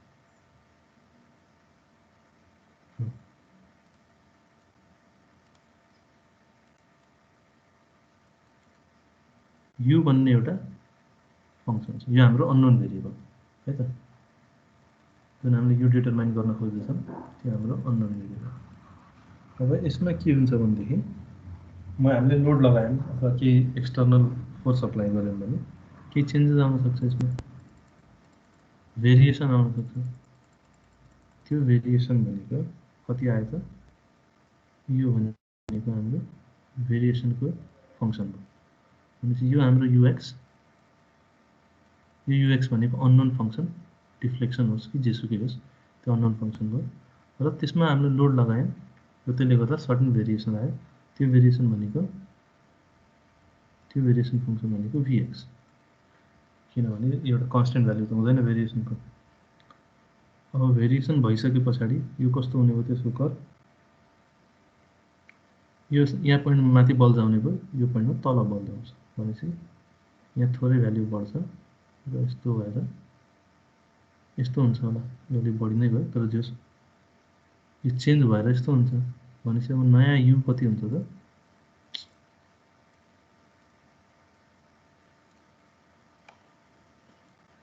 नयाँ यु कति हुन्छ भने अब यसलाई हामीले युएक्स बार लेख्न सक्छौँ। नयाँ यु कति भनेको त युएक्स प्लस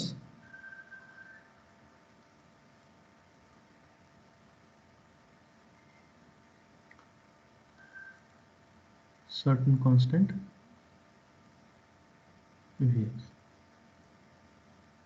Ux मान्ने के गर्यौं त यहाँ जति यो पोइन्टमा मानौं यो कुनै एउटा सर्टेन पोइन्टमा हामी लिइरहेछौँ है यो पोइन्टको लिइरहेछौँ x इज इक्वल टु कुनै एउटा र्यान्डम पोइन्टमा लिइरहेछौँ भनेपछि युमा यु चेन्ज भएर कहाँ गयो त यु बार एक्समा गयो यो पोइन्टलाई हेर्ने हो भने यो कति छ vx को भ्यालु कति छ यहाँ त्यति यहाँ थपिन्छ र कहिले काहीँ के हुन सक्छ भने एउटा हामीले कन्स्टेन्ट थपेको हुन पनि सक्छौँ जसलाई कि फ्याक्टर भन्न पाइयो यसमा त्यसरी मलाई के गर्नु छ भने यो हाम्रो एउटा भेरिएसनको फंक्सन छ हैन यति भेरिएसन आछ यो फंक्सनमा मैले के गरे भने 2 को फ्याक्टर राखेर अनि मैले यसलाई भ्यारी गर्न खोजेँ भनेपछि अब के हुन्छ भने यहाँ जति छ भेरिएसन जति एमएम छ त्यो टाइम्स 2 एड हुन्छ है अनि यहाँ आइपुग्छ त्यस्तै इन्डिभिजुअल पोइन्टहरुमा vx को भ्यालु जति छ त्यति एड अप भएर अनि नयाँ पोइन्ट आउँछ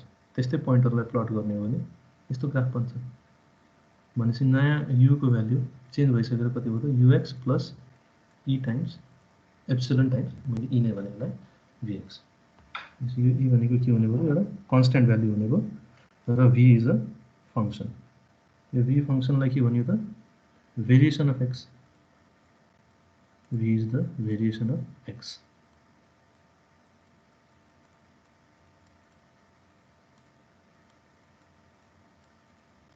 sorry x भन्नु variation of u को variation दिने फंक्सनलाई नै vx भनिएको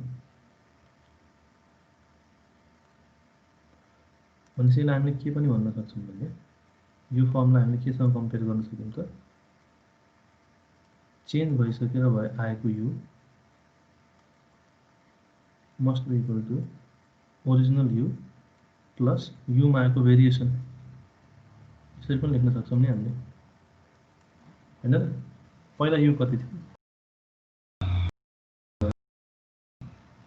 हामीले यो डेल u भन्यो के लेख्न पायौं त भेरिएसन इन u के छ त यहाँ e टाइम्स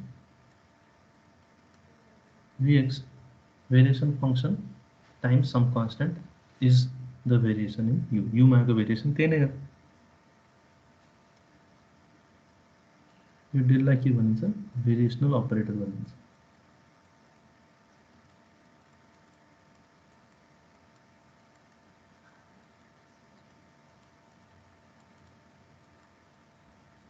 अब यो जति पनि कुरा गर्दै छ भने बुझ्न चाहिँ ट्राई गर्नु तर बुझिन्न भने त्यति टाइम वेस्ट नगर्नु यसमा किनभने हामीलाई यो त्यति खासै चाहिदैन बुझ्नुहुन्छ भने त ठीक छ अब हामीसँग भएको फंक्सन अथवा फंक्सनल के हो त f को टर्ममा लेख्ने हो अथवा जे पनि लेख्न पाइयो डिपेन्डेन्ट अपन x u र u डैश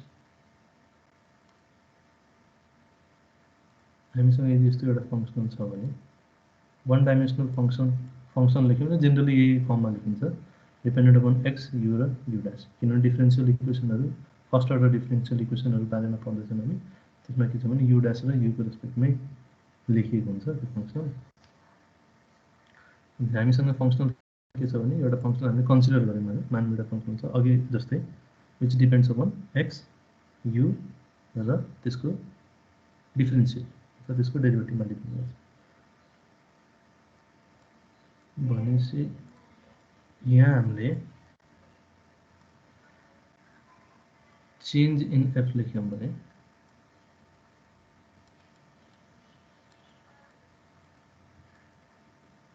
u मा आएको भेरिएसनले गर्दा हाम्रो ओभरअल फंक्सनलमा के भेरिएसन आउँदैछ त्यो लेख्नलाई के लेख्न सक्छौं हामीले del f भनेपछि change in f is equal to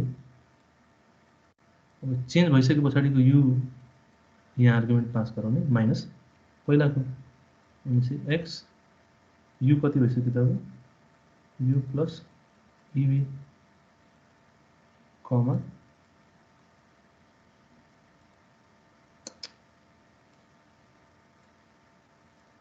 र u डैश को ठाउँमा u डैश प्लस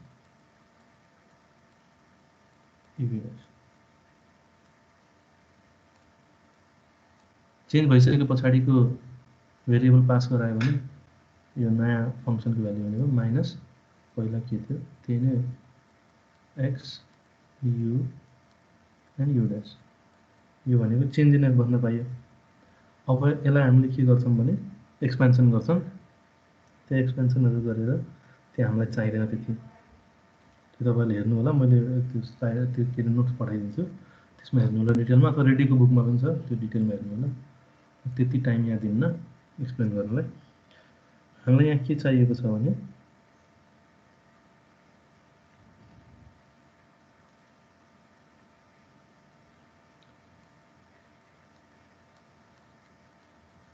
हामी केसँग इन्ट्रेस्टेड छौँ, फर्स्ट भेरिएसन अफ एफ। हामीले जसरी क्यालकुलसमा फर्स्ट भेरिएसन अफ एक्स भनेर पढेको थियौँ, डिफरेन्सियल क्यालकुलस त्यो एलिमेन्ट्री क्यालकुलस पढ्दाखेरि सुरुमा फर्स्ट भेरिएसन अफ एक्स निकाल्दै थियौँ, त्यही प्रोसेसलाई निकाल्ने हो। मैले त्यो प्रोसेस लेखिनँ तपाईँलाई, म फर्स्ट भेरिएसन अफ एक्स कति हुन्छ त्यही नै लेख्छु। एक्स भनेको फर्स्ट भेरिएसन अफ एफ।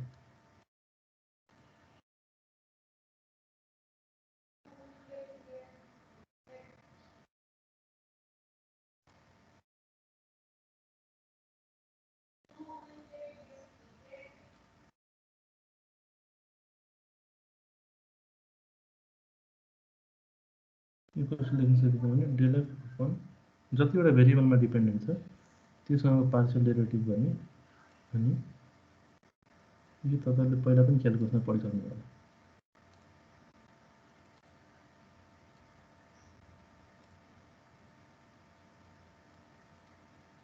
यो एक्स हो।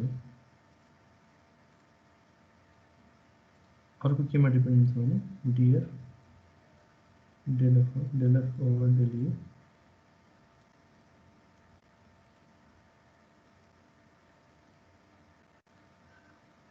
du plus del f over del u dash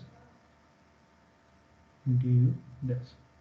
यो फर्ममा लेख्न सकिन्छ डिएफलाई। चेन्ज इन एफ अथवा भेरिएसन इन एफलाई यसरी हामी लेख्न सक्छौँ। भनेपछि एफ पनि एउटा भेरिएबल हो भने त्यसको सबै डिपेन्डेन्ट भेरिएबलहरूसँग पार्शियल डेरिभेटिभ गर्ने र त्यसपछि त्यसको भेरिएसनसँग मल्टिप्लाई गर्ने। यो भनेको हाम्रो भेरिएसन इन एफ। अब यो 2 डाइमेन्सनमा छ भने यो त एक्समा मात्र डिपेन्डेन्ट हो। एक्स र वाइ दुईटैमा छ भने हाम्रो फङ्सनल के भएर जान्छ त एक्स र वाइ दुईटैमा छ भने अहिले एक्समा मात्र हुँदा एफ एक्स यु र यु ड्यास थियो। अब के हुन्छ एक्सको ठाउँमा एक्स र वाइ आउँछ, यु र भी आउँछ। ठिक हैन? योसँग कम्पेयर गर्दै लेखौँ न, एक्स यु र यु ड्यास।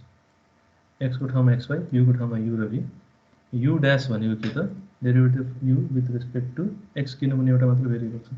अब यहाँ के हुन्छ त एक्स र वाइ दुईटै भेरिएबल छ भनेपछि derivative of u with respect to x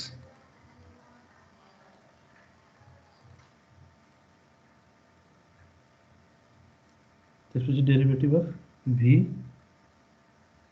with respect to x. Similarly, derivative of u with respect to y, derivative of v with respect to y. 2 डाइमेन्सनमा functional भनेको यस्तो हुन्छ। यसको पनि भेरिएसनल फर्म लेख्न सकिन्छ। सबै भेरिएबलसँग पहिला पार्शियल डेरिभेटिभ गर्ने मल्टिप्लाई बाइ त्योसँगको डिफरेन्सियल फर्ममा। जसरी डिएफ यसको लेख्नु पर्यो भने df over del f over del x times dx plus del f over del y times dy plus del f over del u times du, del f over del v times dv, so on and so forth.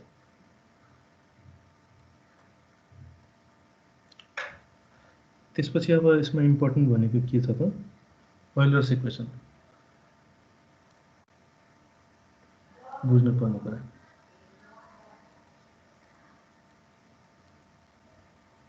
ओइलर्स equation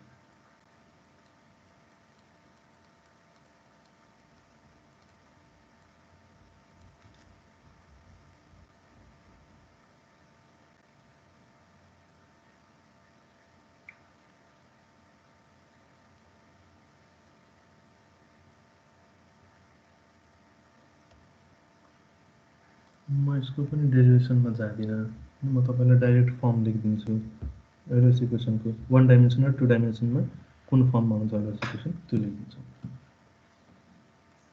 derivation अलि लेन्दी छ, हामीलाई चाहिँदैन पनि। भन्नुहुन्छ भने मैले गराउन सक्छु डेरिभेसन, तर हामीलाई चाहिँदैन। त्यो तपाईँले बुकमा हेरेर पढ्नु होला इन्ट्रेस्टेड हुनुहुन्छ भने।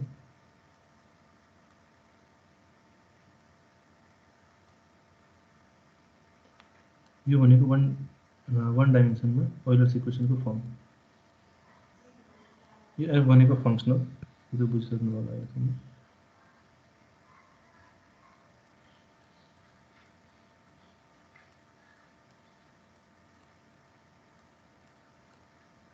इज 0 र 2 डाइमेन्सनमा लेख्ने हो भने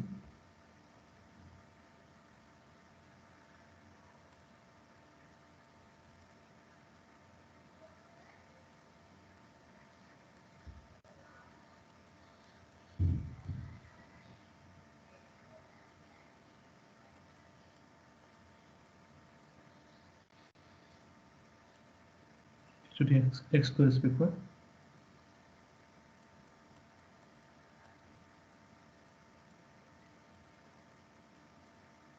त्यसपछि वाई को रेस्पेक्टमा del over del y.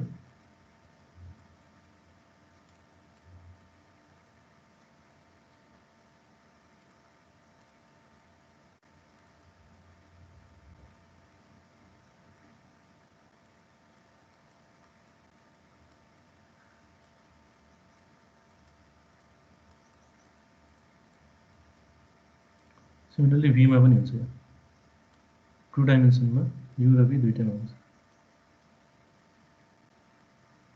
Del v minus del over del x del f over, मैले एकदम रफमा लेखेँ, यो बुझ्नु होला। Del over del y del F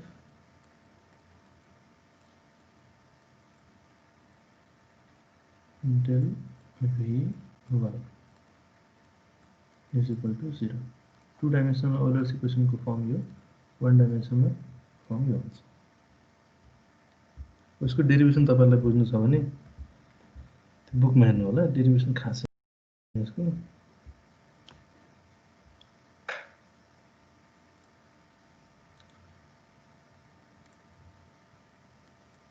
र त्यसपछि के चाहिन्छ भनेदेखि बाउन्ड्री कन्डिसन्सको बारेमा हामीले पढिसकेका छौँ।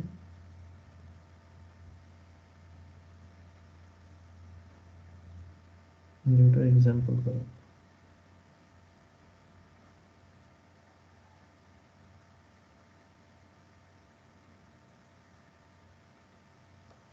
एउटा इक्जाम्पल गरौँ। इक्जाम्पलमा के छ भनेदेखि एउटा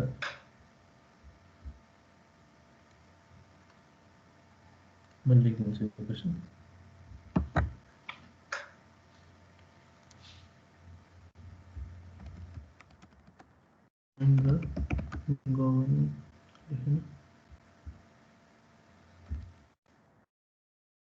And the governing differential equation of a string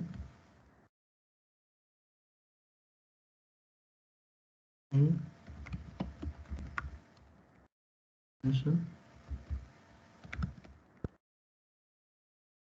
subjected to lateral load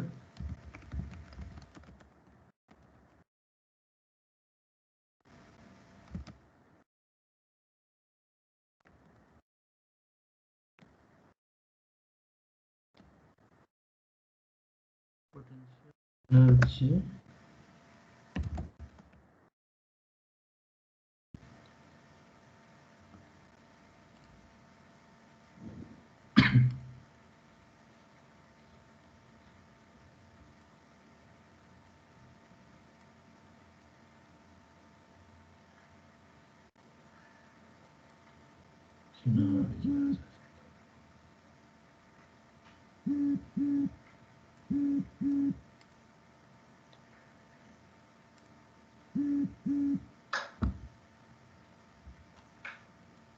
potential energy को इक्वेसन दिएको छ हैन। त्यसबाट हामीलाई यसको differential equation governing differential equation पत्ता लगाउनु पर्ने छ 0 to L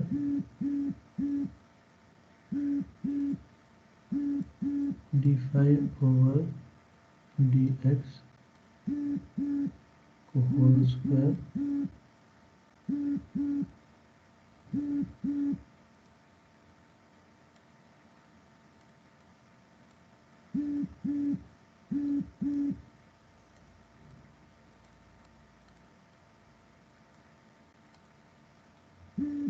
boundary conditions दिएको छ phi at 0 and phi at L is equal to 0 यसको हामीले गभर्निङ इक्वेसन पत्ता लगाउनु पर्छ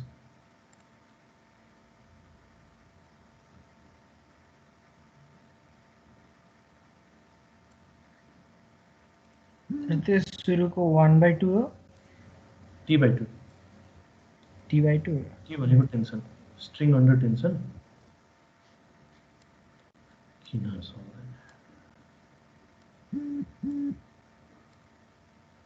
यो t/2 है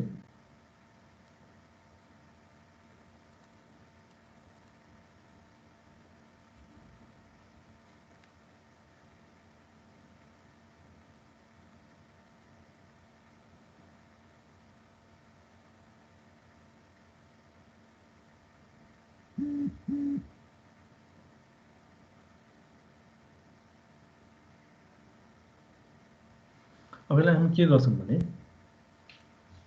एउटा फंक्सनलको टर्म भनेको छ यसमा ओइलर्स इक्वेसन लाग्छ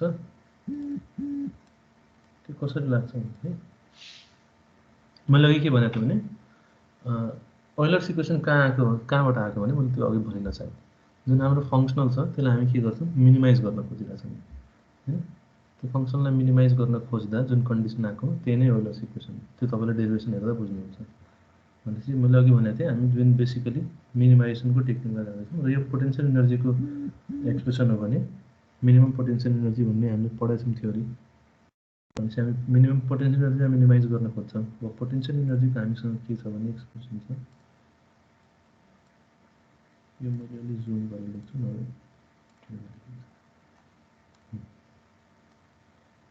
यसको सल्युसन गर्न खोज्दा potential energy is equal to T over 2 0 to L d5 by dx whole square respect to dx minus 0 to L q5 dx दुईटैको यहाँ लिमिट सेम भएको हुनाले we can put it under one integral 0 देखि L यहाँ भित्र t/2 d5 by dx square भनेपछि मैले के लेख्न पाएँ त phi dash को स्क्वायर माइनस हजुर भाइब्रेसन को साउन्ड हजुरकोबाट आएको हो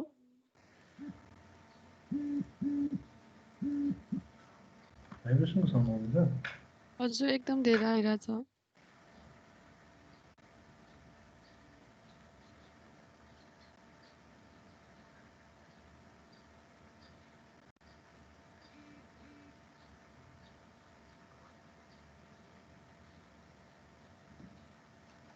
अब ठीक हो हजुर सर ठीक भयो फोन चार्जमा लाग्यो गरे त्यो किन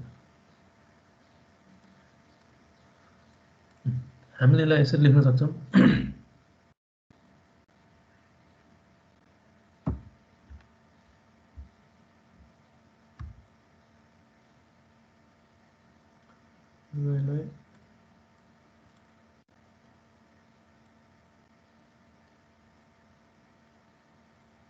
Zero to L. This is a functional of phi and phi dash.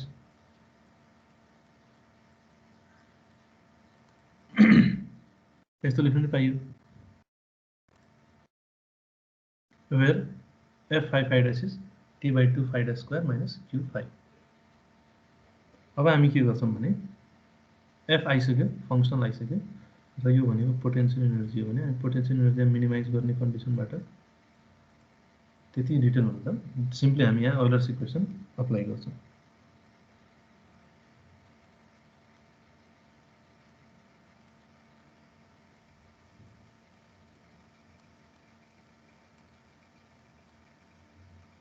अघि मैले ओइलर्स इक्वेसन लेखेको थिएँ, त्यो अप्लाई गर्ने। यहाँ के हुन्छ, ओइलर्स इक्वेसन के हुन्छ भनेदेखि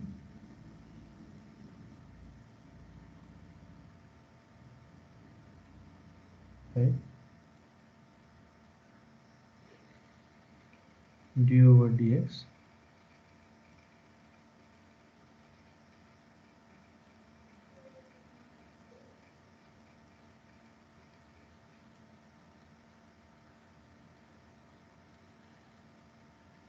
यहाँ सब्स्टिट्युट गरेर कति आउँछ इक्वेसन निकाल्नु भयो, त्यही नै गभर्निङ इक्वेसन हो।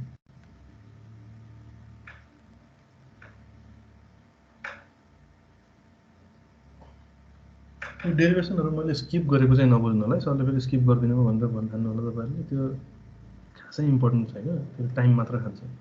एकचोटि तपाईहरुले आफै हेर्नुभयो भने डेरिभेसन बुझ्नुहुन्छ। डेरिभेसन हामीलाई चाहिने भनेको फाइनल रिजल्ट हो। यो ओइलर्स इक्वेसन पनि हामीलाई खासै चाहिने त हैन।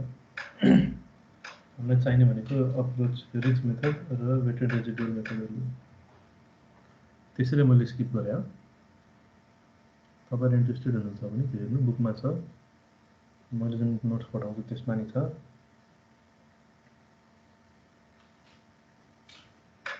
यो निकाल्नु त कति आउँछ एक्सप्रेसन, सिम्पली डेरिभेटिभ मात्र गर्ने यसको।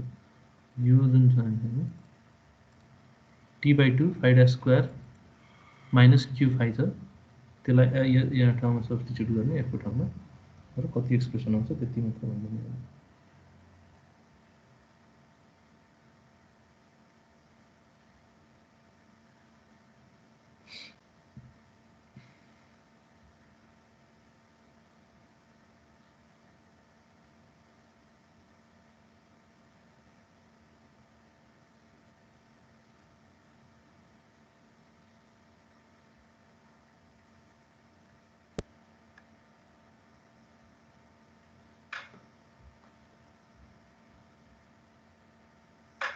सिंपल डेरिवेटिव मात्र हो।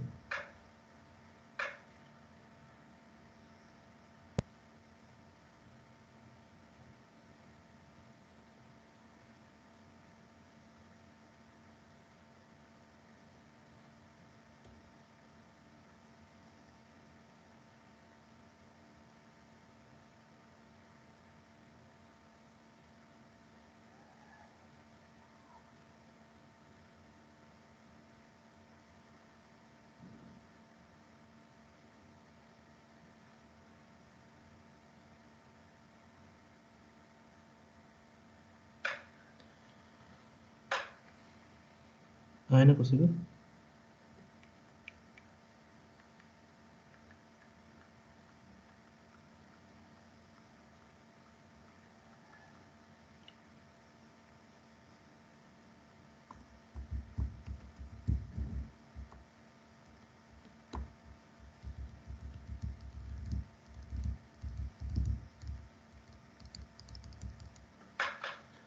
सजिलो छ त यसको डेरिभेसन, त्यस्तो कपी पनि चाहिँदैन।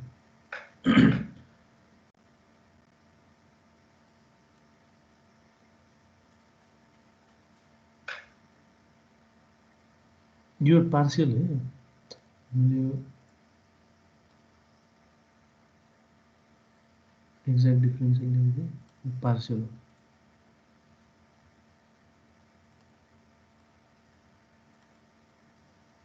फरक त बुझ्नुहुन्छ होला नि पार्शियल र यो एक्ज्याक्ट डिफरेन्शियलहरुको। एक्ज्याक्ट इनएक्ज्याक्ट पार्शियल यो डिफरेन्शियलहरुको फरक त बुझ्नुहुन्छ होला तपाईहरुले। अब पार्शियल भयो भने के हुन्छ सजिलो भने हामीले फाइ बाहेकको सबैलाई कन्स्ट्यान्ट मान्नुहुन्छ।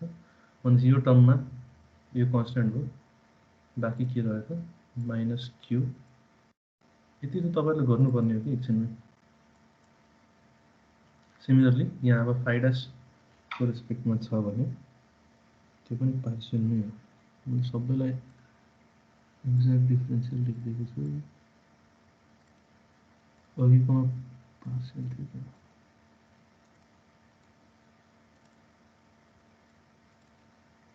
एकछिन अघि पनि मैले मिस्टेक लेखेको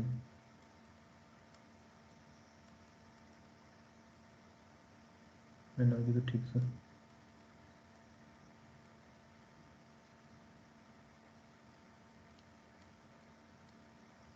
यो भित्रको यो र यो पार्सियल हुन्छ बाहिर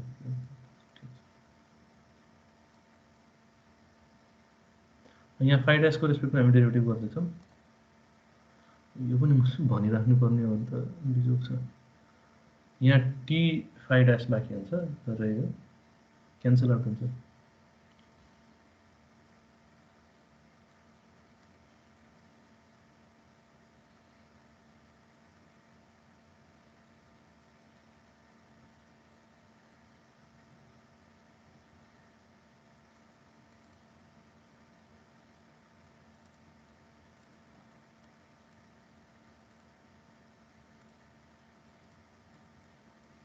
टी फाइ डबल ड्यास बाँकी हुन्छ होला एकचोटि एउटा डेरिभेटिभ हुन्छ नि त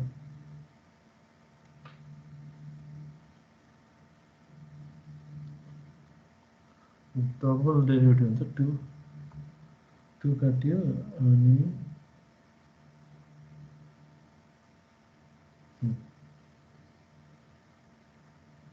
डबल नै बाँकी हुन्छ नि कसैले गर्नु हो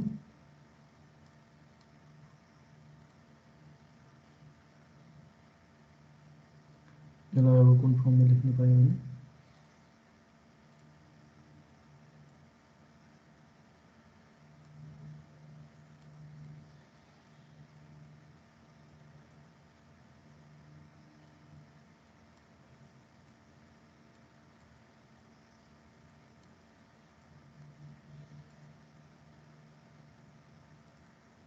यो गभर्निङ इक्वेसन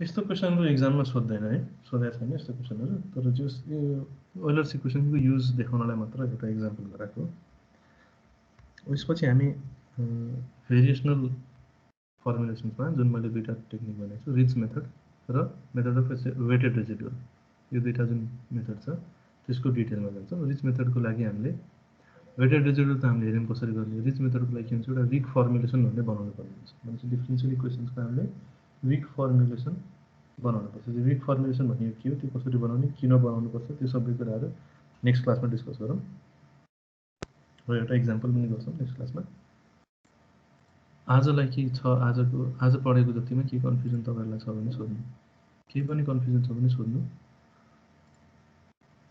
यो अलिक कन्फ्युजिङ च्याप्टर नै छ